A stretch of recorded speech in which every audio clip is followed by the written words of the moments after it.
le bébé il a vomi, mais en plus les savants ils disent que quand le bébé il allait, il boit que du lait.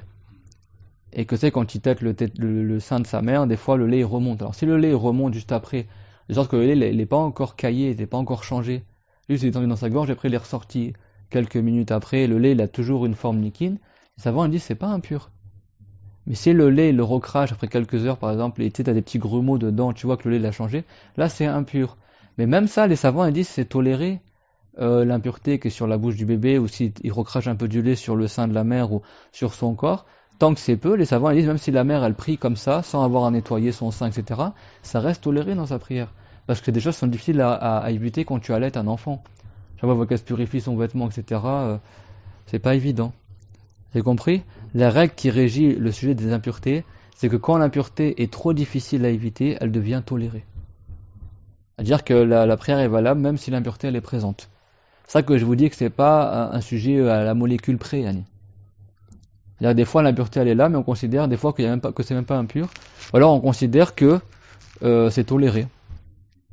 C'est clair, mon tout le monde?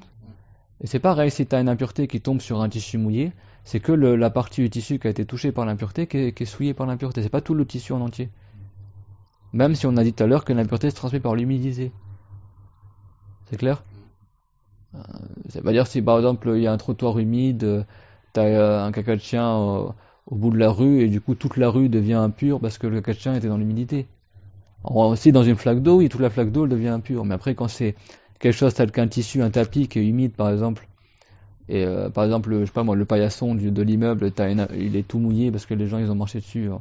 Il pleuvait tout ça, puis t'as une goutte d'impureté qui tombe sur le coin du paillasson, on va pas dire que tout le paillasson va devenir impur parce qu'il y avait de l'humidité, etc. C'est clair, mon monde? Donc ça, c'est un sujet où il y a des détails, des exceptions, etc. On va voir aujourd'hui, on continuera aussi la semaine prochaine, je pense. C'est un sujet qu'il faut bien apprendre pour bien maîtriser. Et quand la personne elle apprend bien, elle n'a pas de waswas. Ceux qui ont mal appris le chapitre de la purification, après, il y en a, ils ont dit waswas par rapport aux impuretés. Il va tout nettoyer à chaque fois, tout karchériser, etc. Donc il y avait la femme avec l'histoire de la lentille, là, des lentilles.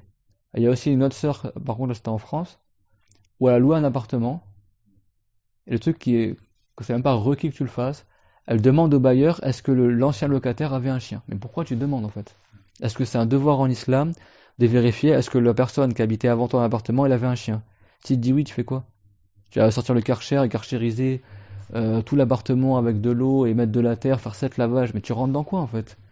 Pourquoi la personne elle se met dans ces difficultés là alors qu'en islam c'est pas requis? T'arrives, tu loues un nouvel appartement, l'appartement est tout propre. Pourquoi tu veux vérifier est-ce qu'il y a une impureté qui est invisible? Mais c'est propre, tu considères que c'est pur. Est-ce que la base pour un appartement c'est d'être impur? Non, c'est d'être pur. Donc la sœur elle a demandé. Le bailleur il a dit non.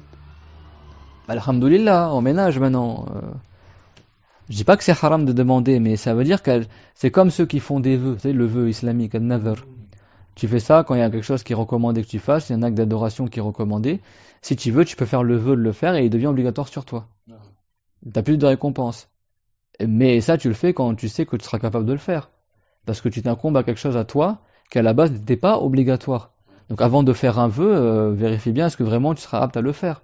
Parce que ça va devenir obligatoire sur toi de le faire. C'est clair? Et le vœu, c'est pas en tous les cas où c'est bien de le faire, hein. Il y a des fois où c'est déconseillé de faire un vœu. C'est clair, mon tout le monde? Donc il y a des jugements par rapport à ça. Et c'est un autre chapitre qu'on ne verra pas aujourd'hui. Mais pour vous dire que des fois la personne, elle croit bien faire, mais en fait elle se complique la vie pour quelque chose à la base qui n'était pas compliqué. Vous avez compris? Là c'est pareil pour les impuretés.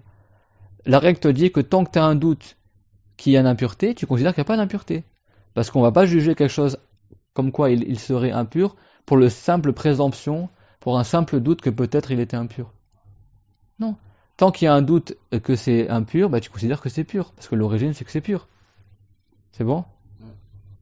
Tant que tu n'as pas la preuve catégorique qu'il y avait une impureté, tu considères que c'est pur. Et on n'est pas requis en islam que tu recherches l'origine, qu'est-ce qui s'est passé avant que tu arrives, etc. Est-ce que la femme de ménage a fait bien la purification, etc. C'est pas un devoir que tu vérifies. Tu penses le bien. C'est clair, mon tout le monde, ça? Taïb. Cette sœur-là, le bailleur, il lui a dit non, l'ancien locataire, il n'avait pas un chien. Au lieu que la sœur, elle dise Alhamdoulilah et puis dans l'emménage, qu'est-ce qu'elle a dit? Elle a dit mais le locataire qui était avant celui-ci.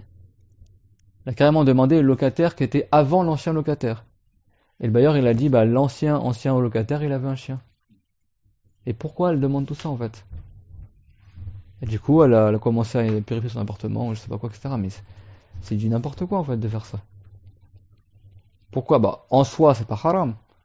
En soi, elle a appliqué un jugement de la religion quand t'es sûr que t'as une impureté. Et de toute façon, même s'il y avait un chien qui te dit qu'ils n'ont pas purifié l'appartement cette fois dans une fac de la terre, qu'est-ce que t'en sais? Tous les gens sont des ignorants, qu'est-ce que t'en sais? N'est-ce pas? Et puis, certes, même dans l'école de Shafi'i, certains savants Shafi'ites, ils ont dit que tu peux remplacer la terre par du savon. Donc, il te dit qu'elle a pas lavé 7 fois que de l'eau, dont une fois que du savon. Tu as compris ou pas? Pourquoi la personne elle va aussi loin, etc. Ça, c'est la porte ouverte au waswas. Et la plupart du temps, les gens qui ont du waswas, c'est dû à quoi? Au fait qu'ils ont mal appris la religion. Et des fois, c'est des gens, ils pensent qu'ils ont appris tout ce qu'il fallait apprendre. En fait, ils n'ont pas tout appris. C'est quand tu apprends l'argent que tu te rends compte de la religion, que tu te rends compte qu'en fait, y a plein de gens, ils ont mal appris, tout simplement. Ils n'ont pas appris suffisamment. Et le remède au waswas, souvent, c'est de bien apprendre la religion. C'est aussi simple que ça. C'est clair, tout le monde? Donc l'impureté du chien et l'impureté du cochon, on appelle ça najasa moral d'orvar, c'est-à-dire une impureté qui est grave. Cette impureté-là, on l'élimine avec 7 lavages. Tu fais d'abord disparaître toutes les caractéristiques de l'impureté, son volume, sa couleur, son odeur, etc. Et une fois que tu as éliminé toutes les caractéristiques de l'impureté, ça c'est le premier lavage. Et après tu rajoutes 6 autres lavages, ça fait 7 en tout. Et parmi les 7, il y en a au moins un qui est lavé avec de l'eau qui a été mélangée avec de la terre, qui a été brouillée par de la terre. C'est pas de la boue, d'accord? Donc soit tu mets, une fois que tu as éliminé toutes les caractéristiques de l'impureté, son volume, tout ça, l'odeur, etc. Et ben, qu'est-ce que tu fais après pour la suite des lavages? Tu peux mettre directement la terre sur l'impureté qui est devenue invisible et tu verses l'eau dessus, ou alors tu mélanges l'eau dans un bol, par exemple, avec de la terre, tu brouilles l'eau avec de la terre, sorte que l'eau elle devient un peu brouillée, quoi, elle est plus trop transparente, et après tu verses, tu laves le 7e lavage avec ça, ou un des 7 lavages. C'est clair? Vous avez vu qu'ici vos 7 lavages, donc une fois mélangés avec de la terre, c'est dans le hadith, qu'on verra tout à l'heure, Inch'Allah. Et ça, donc vous avez vu que c'était conséquent, le lavage il est alourdi l'élimination de l'impureté. C'est pour ça qu'on appelle ça najasa al-mughal lava. C'est-à-dire que c'est l'élimination, elle est plus importante, elle est plus conséquente dans sa manière d'être faite que d'autres impuretés dont il est suffisant simplement de laver avec de l'eau, même si c'est moins de 7 lavages. C'est clair, tout le monde, ça?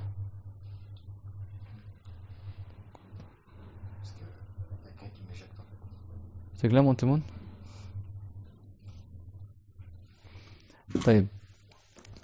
Donc, ça c'est pour la najasa canine ou porcine. Ça c'est moral dans c'est bon. Et après, tu as l'impureté qui est moyenne. Ça c'est l'impureté que ce soit l'alcool, le sang, etc. Donc ça, on le purifie uniquement en versant de l'eau dessus, jusqu'à que la couleur, le goût et l'odeur soient éliminés, et le volume de l'impureté. Et ça va même si c'est juste avec un seul lavage. C'est clair? Même si c'est juste avec un seul lavage. Mais la sunna, c'est de laver 3 fois, après avoir éliminé l'impureté. C'est bon? Le recommander 3 fois, même si c'est juste un seul lavage, c'est suffisant. C'est bon? Et après, il y a une autre impureté qu'on appelle l'impureté allégée. Et là, c'est même pas une condition de faire couler l'eau dessus pour qu'elle soit éliminée. C'est suffisant de saupoudrer de l'eau dessus, jusqu'à que tout l'endroit souillé soit imbibé d'eau, et que l'impureté elle s'en aille, bien sûr. Mais pas nécessairement en faisant couler de l'eau, mais en la saupoudrant comme ça sur l'impureté. C'est bon? Ça, on appelle ça najas al-mukhaffafa. Et ça, bon, c'est pas marqué dans votre livre à la base, mais c'est l'urine du petit garçon qui a moins de 2 ans lunaire et qui n'a mangé que du lait en tant qu'aliment. C'est bon? Petit garçon qui a moins de 2 ans lunaire, qui est à l'aide et qui a rien mangé d'aliment autre que le lait, s'il urine, c'est impur bien sûr son urine, mais tu peux l'éliminer en versant de l'eau, comme n'importe quelle impureté autre que celle du chien et du cochon. Mais tu peux aussi éliminer, c'est que pour le garçon uniquement, qui a moins de 2 ans, c'est pas pour la fille, Annie. Le bébé garçon qui a moins de 2 ans, le nourrisson garçon qui a moins de 2 ans et qui n'a bu que du lait dans sa vie. Je parle en tant qu'aliment, c'est bon, même s'il a pris un médicament pour soigner, mais en tant qu'aliment, il n'a bu que du lait. Lui, son urine, elle est plus légère que celle plus fine que celle de la fille. Et le prophète, alayhi salam, il a dit que c'est suffisant de se poudrer de l'eau dessus jusqu'à faire disparaître l'impureté. Même si l'eau, elle n'a pas coulé littéralement sur l'impureté. C'est clair, mais ça c'est pas dans votre livre, mais ça gardez dans un coin de votre tête. C'est ce qu'on appelle l'impureté allégée parce que l'élimination de l'impureté, elle est allégée. T'as pas besoin de faire un lavage même. Juste tu se poudres de l'eau dessus. C'est bon, t'as du pchit, par exemple, les petits pchits comme ça là. Tu pchit dessus jusqu'à que l'urine elle s'en aille. Mais ça, le pchit là, ça ne marche que avec. Ça c'est pas un écoulement de l'eau le pchit. C'est des gouttes d'eau qui vont sur l'impureté. Donc s'il fait ça avec autre que l'urine du garçon, avec les conditions qu'on a dit, qu'à moins de 2 ans de ça, il est en train d'agrandir l'impureté quoi. Si t'as du sang et tu pchites dessus, l'eau elle se mélange avec le sang et ça va agrandir l'impureté quoi. C'est bon? Sauf si l'eau elle coule et ça élimine l'impureté. Faire attention, parce qu'il y a des sœurs, elles utilisent ça pour éliminer la najasa. Ouais, mais est-ce que ton pchit c'est quoi? C'est un vaporisateur ou est-ce que c'est vraiment c'est l'eau qui coule? Parce que c'est simplement des gouttes qui vont sur l'impureté, on appelle ça en arabe ar-rash. Et c'est pas le russell. On dit qu'il y a rushulma, c'est-à-dire qu'il, comme tu prends de l'eau dans tes doigts et tu fais ça comme ça, tu lances des gouttes. Ça, on n'appelle pas ça un lavage, on appelle ça rush, on appelle ça le fait de dépendre de l'eau, quoi. Un épandage avec des gouttes. C'est clair, tout le monde, ça? Donc ça, c'est pas suffisant, c'est pas considéré comme un lavage, ça. Sauf pour l'urine du garçon qui a moins de 2 ans et qui a bu que du lait. C'est clair, le nourrisson. C'est clair, ça c'est grosso modo ce qu'on va voir dans le chapitre concernant les impuretés. C'est clair, tout le monde? Et quatrième chose, c'est quoi? C'est qu'on ne dit pas purifier une najasa, on ne dit pas purifier une impureté. C'est l'endroit souillé qui est purifié. En revanche, l'impureté, on dit qu'elle a été éliminée. On dit tahura al-mahal et on dit azal al-najasa. On dit l'endroit a été purifié et on dit on a éliminé l'impureté. C'est clair? Mais on ne dit pas purifier une najasa. Une najasa, par essence, elle est impure. Son corps même, sa substance est impure. Donc quand tu verses de l'eau dessus, tu la fais disparaître la substance, c'est pas que tu la purifies l'impureté. Sauf certaines exceptions qu'on verra plus tard par le tannage ou le vinaigre, l'alcool qui se transforme en vinaigre. Là, c'est une substance impure qui devient pure. Donc le jus, il est pur, l'alcool, il est impur, mais après le vinaigre qui est issu de l'alcool, lui, il est pur. Ce qu'on appelle l'istirha, là, ça c'est une exception. Avec des conditions que les savants ont explicitées, qu'on étudie dans les livres des firqa, qui sont autres que le cours qu'on prend aujourd'hui d'un autre niveau. Mais en gros, le vinaigre, c'est pur à la base. C'est bon, donc on va apprendre la religion pour savoir, même s'ils disent vinaigre de vin, vinaigre d'alcool, tous les vinaigres, comme son nom l'indique, c'est un vin qui est aigre. Un vin qui est devenu aigre, qui est devenu acide. Tous les vinaigres sont issus de l'alcool. L'alcool est impur, mais le vinaigre, lui, est pur. Ça, c'est une exception. Mais à la base, une najasa, une impureté, elle reste toujours impure. Donc si tu veux l'enlever, tu l'élimines, c'est pas que tu la purifies. En revanche, le tissu qui a été souillé par une impureté, lui, on dit qu'il est mutanajji, c'est-à-dire qu'il a été souillé par une impureté, et lui, tu le purifies. L'habit, tu purifies, mais la najasa, tu l'élimines. Donc là, tout le monde. Donc dans votre livre, c'est marqué parmi les conditions de validité de la prière, il y a le fait de se purifier des impuretés dans le corps, l'habit et l'endroit. Donc ça veut dire quoi les conditions de validité de la prière? Les conditions qu'il faut remplir pour que la prière soit valable. C'est clair? Donc, il y a le fait de purifier son corps d'une impureté, et même si l'impureté est à l'intérieur de son nez ou de sa bouche. C'est-à-dire que si dans sa bouche ou dans son nez il y a du sang par exemple, ou du pu, etc., à la base sa prière n'est pas valable. C'est bon?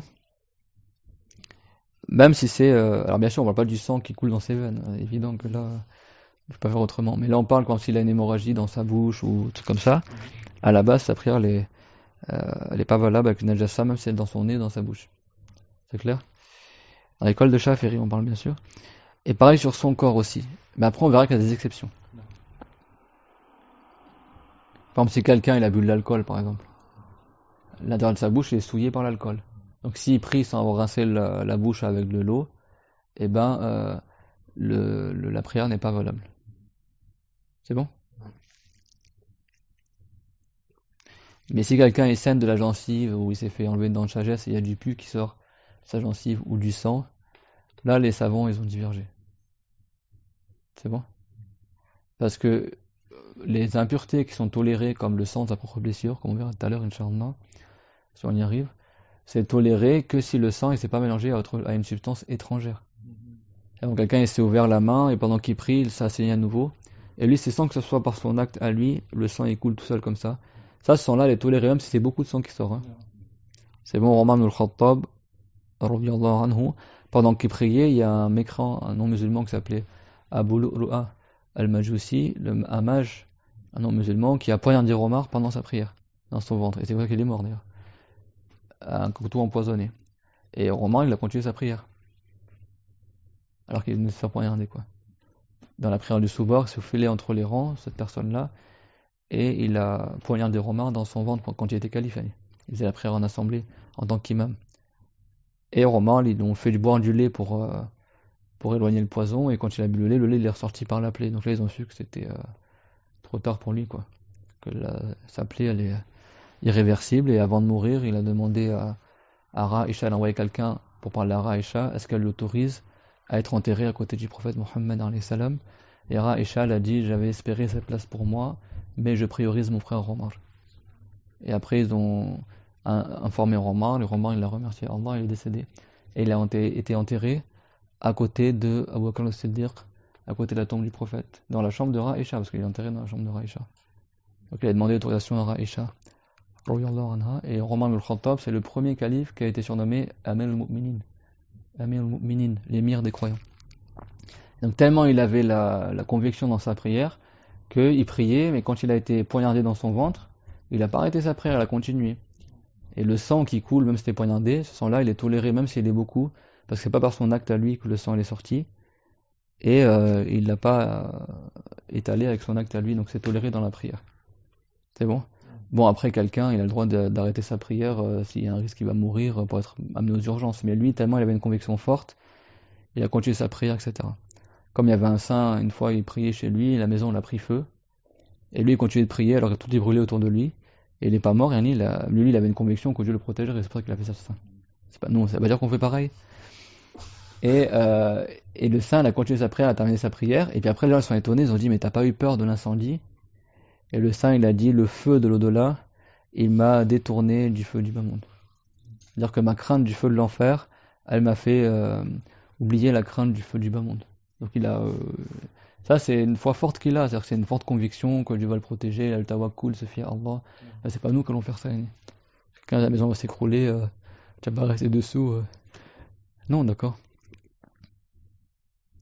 Si quelqu'un il meurt dans un incendie, il meurt martyr. Si quelqu'un il meurt dans un éboulement, il meurt martyr. Mais c'est pas quelqu'un qui fait exprès de rester dans l'incendie, c'est haram de se nuire. Dieu l'a dit, voilà, taqtulu anfusakum, ne vous tuez pas vous-même. D'accord? Mais là on parle de quelqu'un qui meurt par inadvertance dans un incendie, ou qui meurt sans le vouloir dans un éboulement, ou électrocuté, ça rentre aussi dans ça. Bah, il meurt shahid, il meurt martyr. Tous ses péchés sont pardonnés. Celui qui est électrocuté, c'est comme celui qui est foudroyé aussi, ou celui qui meurt brûlé, c'est la même cause. Celui qui meurt noyé, il meurt martyr aussi. Celui qui meurt loin de sa famille, étranger dans un pays, c'est le seul. Dans ce pays-là, il n'y a personne de sa famille. Avec lui, il meurt étranger.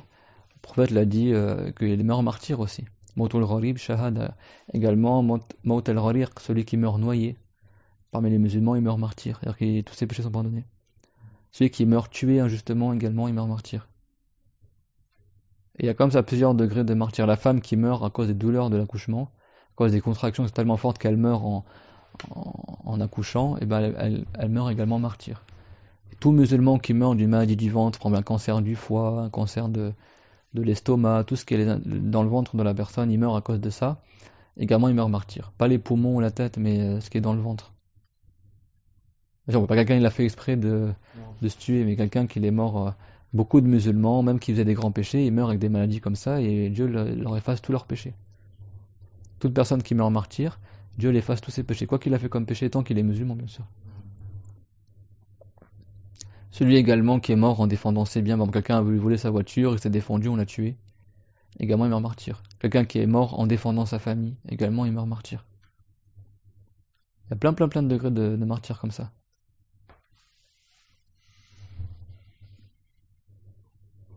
Que Dieu nous donne le degré de martyr.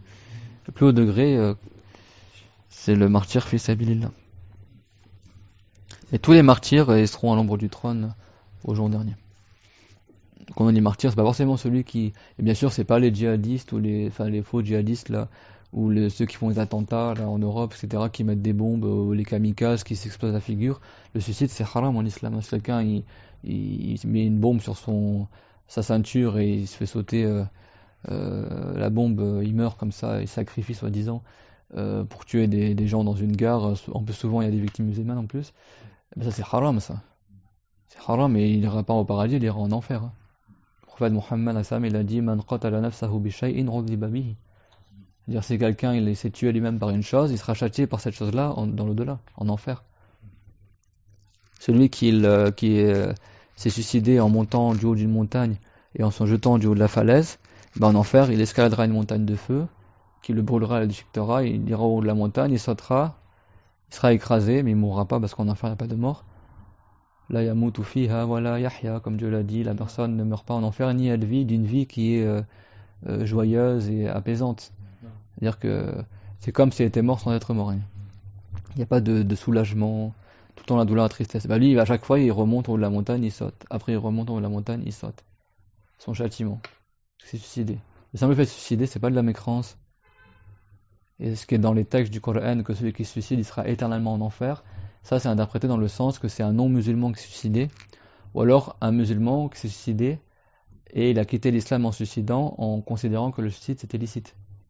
Si un musulman, il croit qu'il a le droit de se tuer, alors qu'il sait très bien qu'en islam il n'a pas le droit, et il se suicide dans ce sens-là, il est plus musulman, ou alors un musulman qui se suicide pour se rebeller contre Dieu. C'est-à-dire qu'il fait objection à Allah, dans le sens qu'il se rebelle contre Dieu, billah, et il se suicide juste pour ça. Par objection envers Allah, bah lui, celui qui s'oppose à Allah, il n'est pas musulman. Dieu ne craint rien du tout, bien sûr.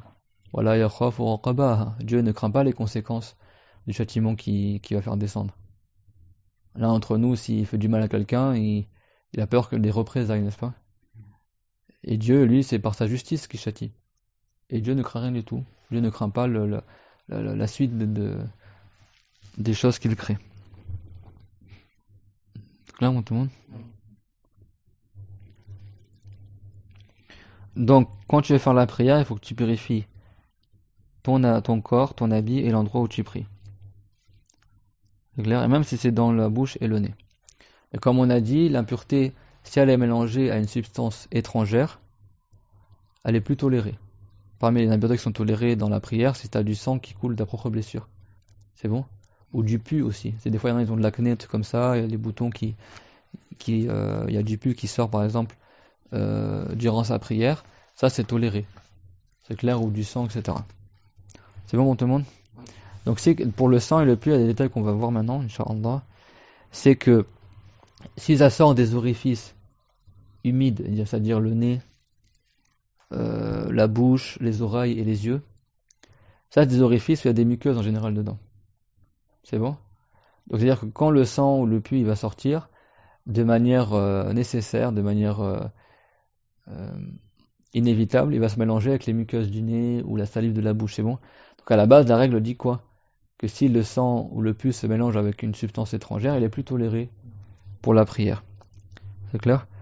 Donc certains savants, ils ont dit que si il saigne de sa gencive durant la prière où il y a du pus, etc., ou dans le nez, ou dans les yeux, etc., comme il y a déjà des humidités présentes, des muqueuses, etc., il ne sera pas toléré parce que le sang il s'est mélangé à autre chose.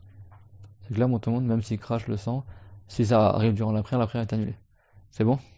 Alors si c'est beaucoup de sang qui coule ou beaucoup de pus, selon l'habitude des gens, c'est considéré comme étant beaucoup, selon la coutume des gens, c'est considéré comme étant une grosse quantité.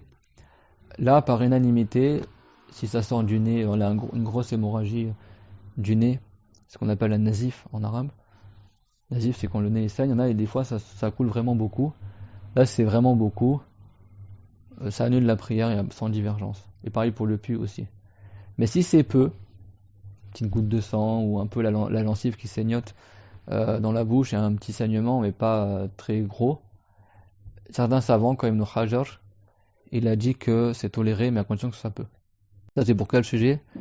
Pour le sang et le pus, s'il sort d'un orifice muqueux comme la bouche, le nez, l'oreille et l'œil, c'est bon? Et si c'est autre que ces orifices-là, c'est-à-dire que ça sort d'un bouton, d'une plaie ou tel que cela, ben là on regarde. Si ce n'est pas par son acte à lui, par son geste à lui que le sang est sorti, c'est pas lui, il a frotté sa plaie avec sa manche, tout ça, mais que tout seul ça a saigné et le sang il a coulé, comme ce qui s'est passé avec Roman ou le Khattab, ici que ça soit peu ou pas, dans tous les cas c'est toléré. Le pu et le sang, je parle là. Je parle pas de l'alcool ou truc comme ça, je parle que quelqu'un il a une plaie, par exemple ouverte ou du pu qui sort ou du sang, et il s'est blessé au genou, dans ça, moi, et ça coule beaucoup, mais sans que ce soit par son acte à lui. C'est pas lui qui a fait en sorte que ça coule, hein. Euh, c'est pas lui, il a tapé, il a frotté sur sa plaie, il a étalé le sang avec sa main, par exemple, on parle de ça. On parle que tout seul ça coule comme ça.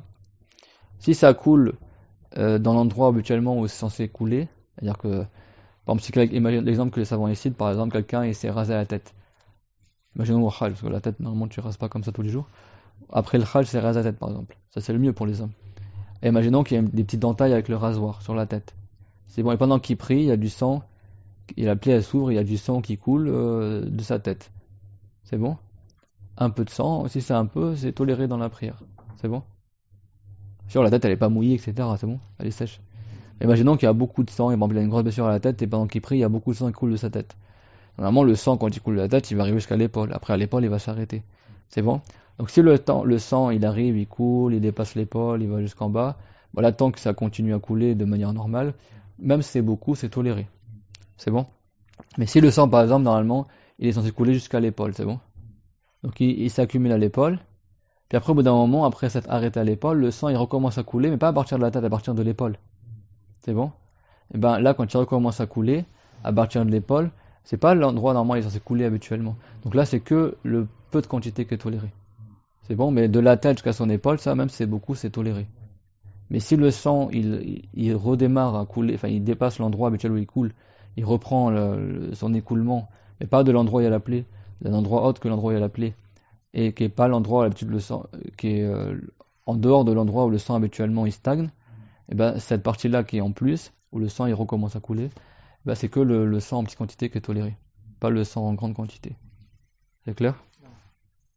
Et si c'est le sang de quelqu'un d'autre, bon, ben, la gorge d'un mouton et du sang qui arrive sur son habit, si c'est en petite quantité, c'est toléré aussi dans la prière.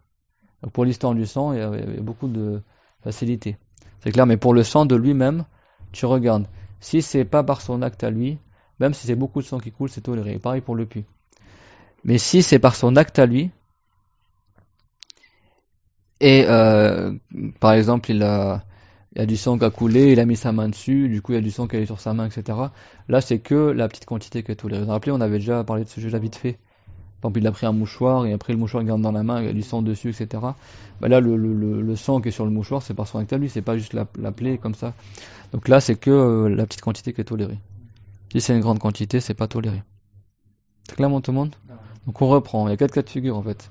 Si le sang il sort des orifices, c'est-à-dire à savoir la bouche, le nez, les yeux, les oreilles, ou le pus, c'est le même jugement pour les deux. Comme dans les orifices, il y a des muqueuses ou des lumidités comme la salive ou etc. Ça va se mélanger nécessairement avec le sang, parce que le sang il coule dans cet endroit-là. Donc là on regarde, si c'est une petite quantité, certains savants ils ont dit que ça reste toléré, et d'autres ils ont dit non, d'accord? Mais l'avis qu'on prend en considération c'est que c'est toléré. Si c'est en grande quantité, ici chez tous les chaférites c'est pas toléré. C'est bon? Pourquoi? Parce que le sang il est mélangé avec une substance étrangère.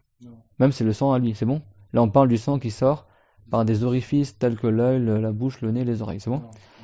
Maintenant, si le sang, il sort pas par un orifice, mais par une plaie ouverte, par exemple un bouton, un truc qu'il a gratté, ça a saigné par exemple, ça si c'est en petite quantité, c'est toléré. Et même si c'est en grande quantité et que c'était pas avec son geste à lui que le sang il a coulé, etc., et c'est pas lui qui a étalé le sang, qui l'a déplacé, etc., mais tout seul le sang a coulé, même si c'est en grande quantité, ça reste aussi toléré dans sa prière elle n'est pas annulée. Mais en revanche, si c'est par son acte à lui que le sang il a été étalé ou le pu, etc., dans ce cas-là, c'est que la petite quantité qui est tolérée et pas la grande quantité. C'est clair, tout le monde? Et bien sûr, s'il y a beaucoup de sang qui coule, c'est reste toléré à condition que ça n'a pas dépassé l'endroit où habituellement il est censé couler. C'est clair? Par exemple, s'il a saigné de la tête, le sang il coule sur son épaule, puis après, à force de s'accumuler sur son épaule, ça recoule de son épaule jusqu'au pied, bah là, ce qui a coulé de son épaule jusqu'au pied, c'est un exemple, je parle. ça peut être autre chose que ça. Là, c'est que la petite quantité qui est tolérée, pas la grande quantité. Mais en gros, en général, il va pas t'arriver ça dans ta prière, à part si on te poignarde ou on tire dessus. Mais en général, des fois, les jeunes, ils ont de l'acné, ils ont du pus qui sort dans le bouton ou du sang, etc. Ben ça, c'est toléré dans la prière. Mais sinon, il doit purifier sa peau, donc c'est trop difficile. La règle, c'est que ils adorent qal amru ittasa. Ils adorent qal amru ittasa. Ça veut dire si la situation est trop étroite, alors le jugement s'élargit. C'est-à-dire qu'il y a la facilité. C'est ça que je vous dis que l'argent elle est facile. Même quand tu sais qu'il y a une najasa, des fois elle est tolérée. Donc, que dire quand il y a simplement un doute qu'il y a une impureté, lui à faire une recherche pour savoir si elle est vraiment là, l'impureté. Pourquoi il fait tout ça? C'est clair, tout le monde, ce sujet-là? Donc on a parlé vite fait de l'impureté du chat et du chien et du chien et du cochon. Et l'impureté, ça c'est l'impureté qui est aggravée. L'impureté moyenne, c'est telle que le sang, le pus, etc. Et on a parlé de l'impureté allégée, qui est quoi? L'urine. Petit garçon qui a moins de 2 ans lunaire et qui n'a consommé que du lait pour son alimentation. C'est que des restrictions, ça. Alimentation, c'est pas médicament, par exemple. C'est bon? 2 ans lunaire, c'est pas 2 ans solaires. C'est 2 ans en comptant avec les mois lunaires musulmans. Calendrier musulman. C'est clairement tout le monde, ça? Donc, parmi les conditions de validité de la prière, il y a la purification des impuretés dans le corps, même si c'est à l'intérieur du nez et de la bouche. Et on a cité le détail relatif à ça maintenant. Par conséquent, s'il y avait dans le corps de la personne qui prie une impureté qui n'est pas tolérée, alors la prière n'est pas valable avec cette impureté-là. Et également dans l'habit et dans l'endroit où il prie. Quand on dit l'habit, bon c'est facile, c'est l'habit qu'il porte. Quand on dit l'endroit où il prie, c'est-à-dire l'endroit qui est touché par son corps, l'endroit du sol que son corps va toucher quand il va se mettre à genoux pour se prosterner, l'endroit où le genou il le touche, l'endroit où les orteils touchent, l'endroit où il va poser la paume de ses mains, son front, ou l'endroit où la plante de ses pieds touche quand il est debout, c'est ça l'endroit de sa prière. C'est pas quelqu'un il prie et devant ses pieds il y a une impureté mais qui touche pas par son corps et quand il est prosterné l'impureté elle est en dessous de son ventre, c'est-à-dire qu'il surplombe l'impureté mais sans la toucher. Là la prière elle reste valable. Et on parle pas non plus de quelqu'un il y a une impureté sur le sol, il a mis son tapis de prière par dessus et il prie le tapis de prière de sorte que l'impureté il touche pas directement à l'impureté là également. C'est pas la prière elle reste valable. C'est clair? Donc là, on parle de l'endroit où il pose ses mains, son front, ses pieds, ses genoux. Faut pas qu'il y ait une impureté à cela. Même s'il y a une impureté juste à côté, l'important c'est qu'il ne la touche pas. Sinon, la prière n'est pas valable. C'est clair? Alors, quelqu'un me demande s'il prie un endroit où tout le sol est impur et il n'y a pas d'autre solution que ça, comment il fait? Les savants, ils en parlaient, on va pas rentrer dans ce sujet-là. Mais il faut dire que pas quelqu'un il s'imagine des trucs rocambolesques. Si quelqu'un ça lui arrive, il pose la question. Parce que les savants, ils ont détaillé ça. J'ai la réponse, mais je vais pas vous la donner maintenant. En général, ça se passe pas, ça. C'est bon. Donc, c'est pas l'impureté qui est surplombée par le corps de la personne qui prie, mais qui n'est pas en contact avec le corps de la personne. Quand il n'est pas en contact, c'est-à-dire qu'il n'est pas en contact, il est séparé du Koran. C'est clair? Je parle pas de quelque chose que lui, il porte sur lui, et la najasa, elle est pas en contact avec son corps directement, mais à travers un habit. Là, ça annule la prière. C'est bon? Parce que là, quand on parlait de la najasa sur le sol, la personne, elle porte pas l'impureté, donc la prière n'est pas annulée. Mais si quelqu'un, il porte une impureté, même si elle n'est pas directement en contact avec lui, bah, elle est sur un habit qu'il porte, ou alors il tient quelque chose qui est relié à une impureté, et qui, cette chose-là, il la porte, bah, la prière, elle est aussi annulée. C'est clair? Donc là, il faut pas tout mélanger. Parce qu'il y a toucher une impureté, ça annule la prière, mais aussi porter une impureté. Donc s'il ne touche pas l'impureté directement, mais il la porte, avec un intermédiaire, sa prière est quand même annulée. C'est clair, tout le monde? Par exemple, s'il y a un enfant, t'es sûr qu'il a fait caca dans sa couche, t'es sûr, c'est pas tu doutes. T'es sûr qu'il a fait caca au pied dans sa couche. Et pendant que tu pries, l'enfant il te serre la jambe comme ça, bah, tu te viens rattacher à quelque chose qui porte une impureté, ta prière elle est annulée. C'est bon? Ça c'est pour, je dis ça exprès pour les sœurs qui ont des bébés, parce que ça t'arrive quand t'as un petit bébé, quand tu fais la prière, mets-le dans une pièce autre que là où tu fais la prière, ou mets-le dans son lit, ou dans son, attaché sur le siège, c'est comme ça. Si tu crains qu'il va te tenir la jambe pendant que tu fais la prière, parce que ça annule la prière. Des fois, tu fais la prière, tu es assis en train de faire ta shaoul, le bébé il arrive, il s'assoit sur tes genoux. Bah, ta prière elle est annulée. Elle est annulée dans quel cas? Si tu as la certitude que dans sa couche il y avait une impureté. Ou alors, t'avais lavé le bébé, tu l'avais changé, mais sans purifier réellement. Le bébé, ben là, s'il y a simplement un doute, comme on a dit, avec le simple doute, il n'y a pas une impureté vérifiée, donc du coup, la prière reste valable. Mais si tu es sûr qu'il a fait caca et il s'assoit sur tes genoux pendant que tu fais la prière, par exemple, ou il monte sur ton dos pendant que tu es prosterné, ben là, la prière, elle est annulée. C'est clair, même si c'est pas par ta volonté à toi. C'est clair, tout le monde? Donc ça, c'est ça qu'il faut faire attention quand les différentes choses. La différence entre toucher à l'impureté, ça annule la prière, mais aussi la porter, même si c'est pas directement en la touchant. C'est clair, tout le monde? Donc, mais en revanche, c'est pas l'impureté qui est surplombée par ton corps sans que tu la touches. Comme par exemple, s'il y avait, donc ce qui annule, c'est par exemple s'il y avait une impureté sous sa main, quand il se prosterne, ou alors sous ses genoux ou sous ses pieds. Ce qui pose les membres de la prière qui posent. C'est vrai que le prophète, il a dit, Umirtu an asjuda ala sabrati arvum. Il a dit, il m'a été ordonné de me prosterner sur 7 os, les os. Il a dit le front, l'intérieur des mains, les genoux et l'intérieur des pieds, des orteils. Donc ça, il ne faut pas que ça touche une impureté. En revanche, si il surplombe l'impureté par son corps, ça n'a pas de conséquence pour la validité de la prière. Bon, il se prosterne et sous son torse, il y a une impureté mais qu'il ne touche pas. Ça n'invalide pas la prière. De même, s'il y avait sur l'habit une impureté qui n'est pas tolérée, et ben la prière n'est pas valable. Par exemple, il a mis du parfum avec alcool, hop, déodorant, axe, je sais pas quoi, et c'est déodorant ou autre, du parfum, parce que souvent ils mettent de l'alcool dedans, parce que l'alcool c'est volatile, pas que le parfum il fasse une tache humide sur l'habit, ils mélangent le parfum avec un tissu, avec un liquide volatile, des fois c'est de l'alcool chimique ou c'est comme ça. Si c'est de l'alcool, l'alcool quand est-ce qu'il est impur? C'est l'alcool s'il est enivrant, d'accord? Donc si c'est un alcool enivrant, c'est-à-dire que si la personne le buvait, pourrait la rendre ivre, là dans ce cas-là, il est impur. Mais si c'est un alcool chimique, mais qui n'est pas enivrant, mais il est classé dans la famille des alcools, alors qu'en réalité c'est pas de l'alcool enivrant, ça c'est pas impur. C'est pas tout ce qui est nommé alcool, c'est forcément impur. Il faut que ça soit enivrant. Bon, après ça, les chimistes, ils le savent, d'accord? Et ceux qui veulent l'alcool synthétique, ça dépend, mais l'alcool synthétique qui n'est pas enivrant, ça c'est pas impur. Même si le classe dans la famille des alcools.